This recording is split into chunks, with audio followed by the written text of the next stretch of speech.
জাতির পিতা বঙ্গবন্ধু শেখ মুজিবুর রহমানকে নিয়ে আমার দেখা বঙ্গবন্ধু শীর্ষক ১ মিনিট ব্যাপ্তির ভিডিও চিত্র নির্মাণ করেছেন এক ঝাঁক তরুণ। নিজের হাতেই জাতীয় পর্যায়ের এই প্রতিযোগিতায় অংশ নেয়া নির্বাচিতদের সম্মাননাপত্র ও আর্থিক পুরস্কার দিয়েছেন প্রধানমন্ত্রী শেখ হাসিনা।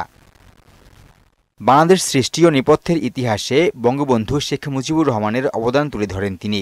অর্থনৈতিক মুক্তি ও মৌলিক অধিকার প্রতিষ্ঠায় জাতির পিতার নির্দেশনা বাস্তবায়নের অঙ্গীকার করেন সরকার প্রধান। উন্নয়ন অগ্রযাত্রায় এক শ্রেণীর সুবিধাভোগী সমালোচকের বিষয়ে সতর্ক করেন প্রধানমন্ত্রী। যে ইতিহাস বিকৃত করা হয়েছিল সেই ইতিহাস বিকৃতি আজকে আস্তে আস্তে মুছে গেছে, এখন সঠিক তথ্যটা চলে আসছে। স্মার্ট বাংলাদেশের অগ্রসেনানী তরুণ প্রজন্মকে ওয়ালটন ফ্রিজ কিনে অনেকের মতো আপনিও হয়ে যেতে পারেন মিলেনিয়াল, সেরা পণ্যের সেরা অফার।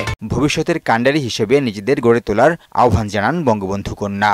নতুন প্রজন্ম, তোমরা একদিন এই দেশকে এগিয়ে নিয়ে যাবে, কিন্তু সেটা করতে হলে একটা আদর্শ লাগে। ইতিহাস থেকে আমাদের শিক্ষা নিতে হবে, কিন্তু আগামী দিনের পথ চলা আমাদেরকে খুঁজে বের করে আমরা যেন আরও সুন্দরভাবে বিশ্বের সাথে তাল মিলে কীভাবে দেশকে এগিয়ে নিয়ে যেতে পারি সেইভাবে কিন্তু নিজেদেরকে প্রস্তুত করতে হবে। এবং শিক্ষার দিকে আসলে শিক্ষা ছাড়া কখনো এটা সম্ভব না। বন্ধুত্ব ও শান্তি বজায় রেখে বাংলাদেশকে এগিয়ে নেয়ার আশ্বাস দেন প্রধানমন্ত্রী শেখ হাসিনা। শিক্ষা ছাড়া কোনোদিন একটা জাতিকে দারিদ্র্যমুক্ত করা যায় না। নাসির উদ্দিন, মোহনা সংবাদ, ঢাকা।